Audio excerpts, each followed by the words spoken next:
Welcome to EMS Office Hours. This is Jim Hoffman. These are your Monday Minutes.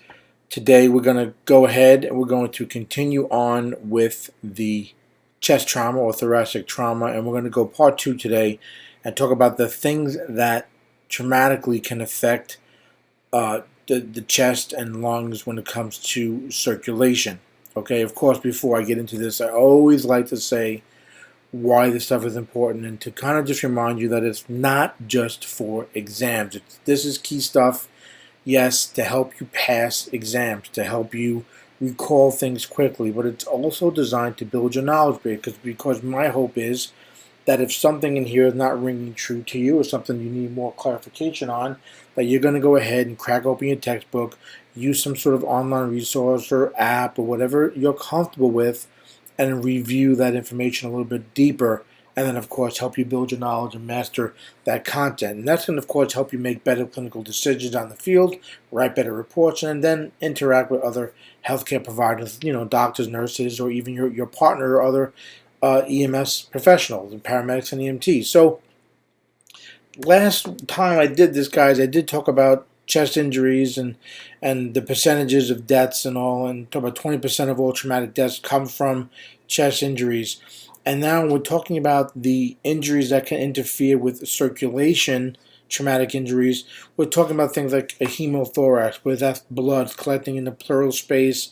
You're going to have symptoms like a loss of blood, and then your hypotension with that. Then, of course, your pneumothorax, or you hear people say hemopneumo type thing for short, right? This is where you get air and blood that's accumulating in the pleural cavity.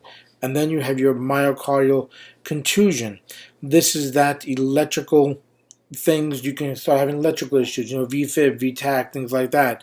And then bruising of the heart, which of course can lead depending on how bad the injury is, can lead up to a complete rupture of the myocardium as well. And then of course pericardial tamponade, and of course we've heard this before.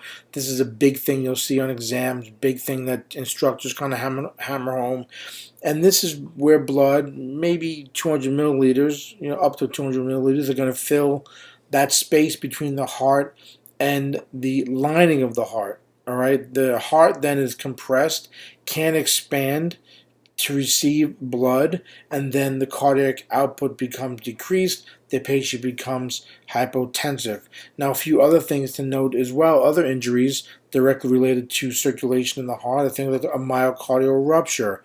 This is that compression, okay? The compression ruptures chamber walls, the septum, the valves, okay, depending, again, how much compression there is. And then we have aortic rupture. Now, these are those high-energy incidents, okay, where shearing forces are going to end up tearing the heart, ripping it away from the aortic arch. You're going to have lots of blood loss, and really, guys, this is something most of the time in the field, these are the patients you're not going to be able to salvage.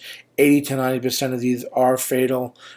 Maybe if you get them to a surgeon within the hour and they can get into the OR within an hour, there's a chance of them surviving. But you got to think about when the heart and the aortic arch are separated, how much blood is going to be lost pretty quick, right? So just keep that in mind when we're talking about an injury like this, okay? Not very salvageable, but never give up hope. Of course, we're going to do everything we can, and part of that is our management for these patients. A lot of the stuff is going to be sort of supportive, right? We're going to transport them, we're going to manage the airway, respiratory complications. Those are our priorities, right? And during transport, we want to transport them supine, and then responder precautions, and that's going to, of course, vary from place to place. And most of the time nowadays, it's going to pretty much be with a collar. No board really, unless it's made. The board is primarily for transport from one place to another. It's not really made for the spinal immobilization like we did back in the day. Right now, it's pretty much more of in line of just keeping them still. Okay, that's why we transport them supine, and maybe with a C-collar. It depends upon your protocols and where you are at, what the guidelines are. And we talk about oxygen, guys. Of course, we want to give as appropriate, high concentration if needed, and consider intubation. Like I mentioned earlier, our management of the airway and the respiratory respiratory complications are our priority for these patients. Right, we're talking these patients most of the time are going to be unresponsive, so monitor that airway, monitor those respirations, and again, consider intubation. Patient starts getting very short of breath, noticing respiratory issues, to become an apneic, maybe agonal respirations. You're going to go ahead and want to intubate those patients. Okay. And of course, that is a paramedic level. EMT level is going to be a little bit different, depending upon where you are and what your guidelines are. EMT level is pretty much going to be, using a bag valve mask and an oral airway. Okay, and then again, the paramedic level, we'll talk about IV access, and you want to get at least one, hopefully two large bore IVs, preferably 16, 14 gauges. But listen, sometimes the patients don't allow you to do that. You have to get an 18 gauge. Sometimes you have to get a 20 gauge. The bottom line is you need to get IV access for these patients and get the fluid on board. And again, if they're hypotensive and something major is going on, you want to do fluid challenges. Hang that normal saline or a lactated Ringer's drip using a macro drip to get the fluid in fast. Okay, and again, maybe you need to go ahead and do a fluid challenge and get more on board more quickly. Depends upon the patient, what they're presenting with, how hypotensive they are.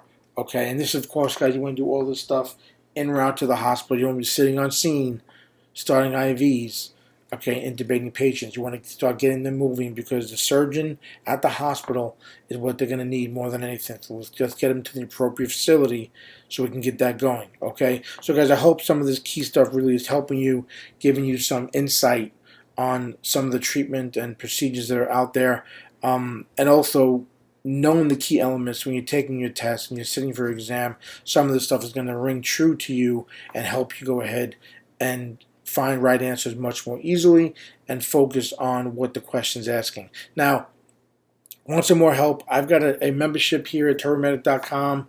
This is a free membership. Okay, I call it insider because I don't like to call things free when it comes to this stuff because there is a cost. Your time, your effort, your energy, right? So there is a cost when it comes to that. But as far as your wallet, it is a free membership. There is a premium level you can upgrade to if you want, but primarily this is a free membership. You can go to emsseo.com/insider and get access for that. There's gigabytes of digital content there. There's practice exams. There's hours of audio and video, and plus a private Facebook group as well. Now, speaking of that, guys, I hope you'll engage with me on social media. You can get me on Facebook.